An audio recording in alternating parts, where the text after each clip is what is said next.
gives an opportunity to enjoy a sunny day.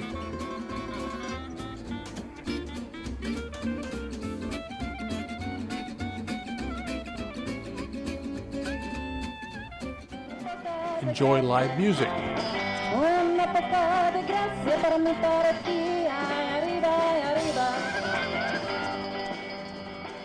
And to share a love of automobiles.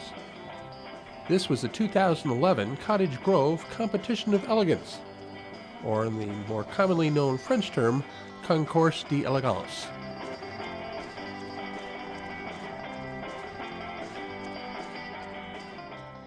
About 3 years ago, we had our first Concours d'Elegance here at the Village Green, and this was actually a reincarnation of a show that had lasted nearly 15 years at the Village Green.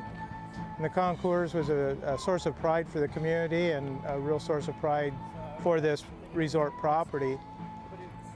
Just a few years ago, several of us thought maybe it's time to revive the concours at the Village Green in Cottage Grove. And 2 or 3 people over adult beverages determined that we could do this, and we did. As I said earlier, this is our 3rd year of concours. Each year seems to be a little better in the quality of cars that we receive, although all 3 years the cars have been just outstanding. Great examples of automobile manufacturing at its finest. 3 years ago I was approached by Norm Thomas and Gary Williams, who's the mayor of Cottage Grove, and we wanted to bring it back. So we thought it was a really important thing to happen, and so this year we brought Rotary on, South Valley Rotary, and they're helping out. And so yeah, we're excited. The show gave an opportunity to see all types of cars.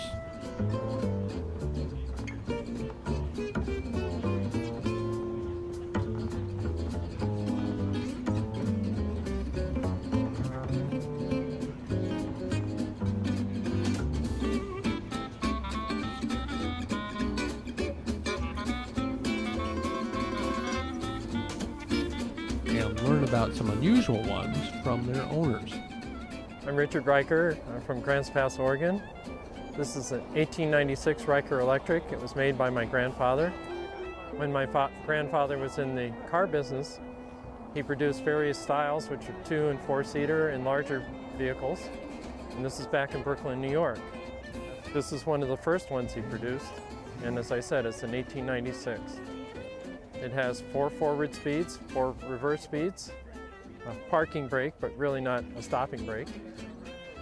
And I estimate it can go about 7 miles on 1 battery charge. My name is Gary Balo, and I'm from Eugene, Oregon. And what we brought down with us, this particular car is a 1968 second generation Cord.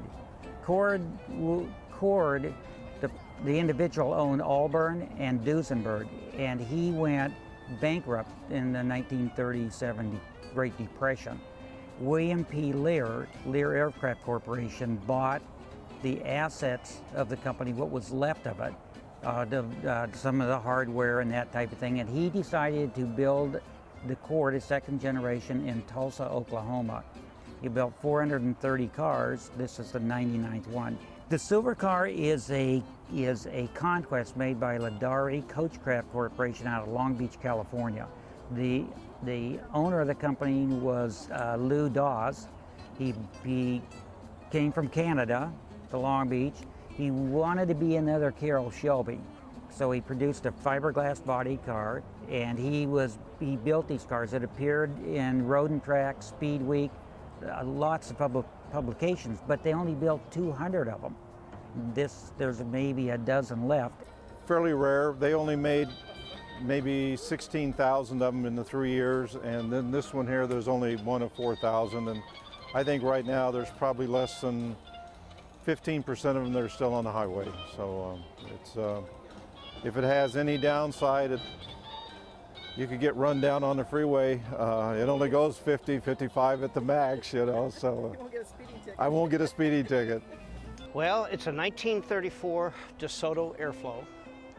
They were built 3 years. This is the first year they were built. They were very unpopular when they came out. Actually, I believe most of them ended up probably going to the crusher because they couldn't sell them. With these vehicles, you could admire the well-polished exteriors,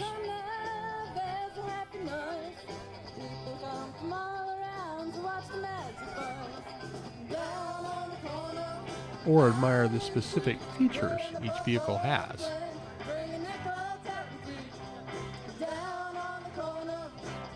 And by talking to the owners, it became obvious that many of the cars were the pride of the family over many years.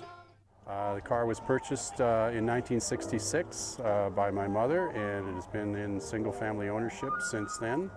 I inherited the car from my father in 2000, and I had been probably the primary custodian and maintainer and shiner of the car since it was acquired by the family. All right, I'm Nancy Gregg. I'm from Eugene, Oregon, and the car is a 1956 Powerhawk Studebaker, and its original owners, my father-in-law bought it in ~56, and it's been in the family since.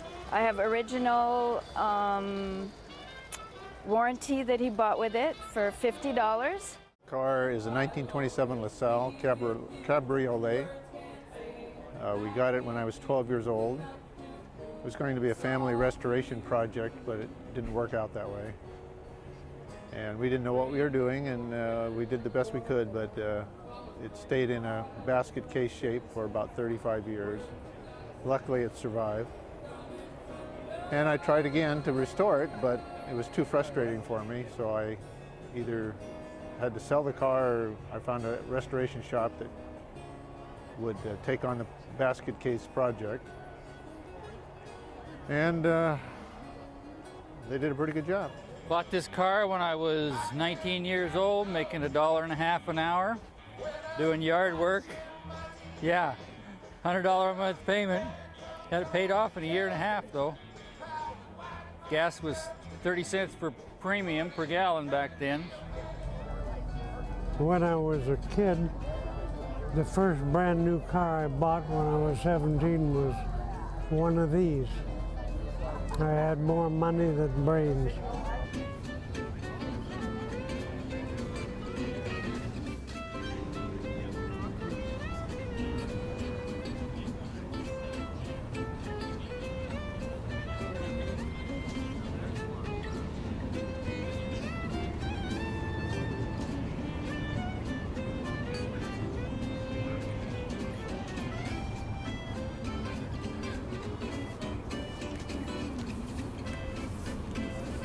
And we had to ask, what's the best part of owning one of these cars? Best part about it? This. Coming out to these things, meeting people, other people with the same interest. I guess, what do you say more? There's a great bunch of people out here. I want to thank everybody, from those who have brought their cars to share with us, to those who were curious and wanted to come out and see what really, really fine cars are all about, and we have them here.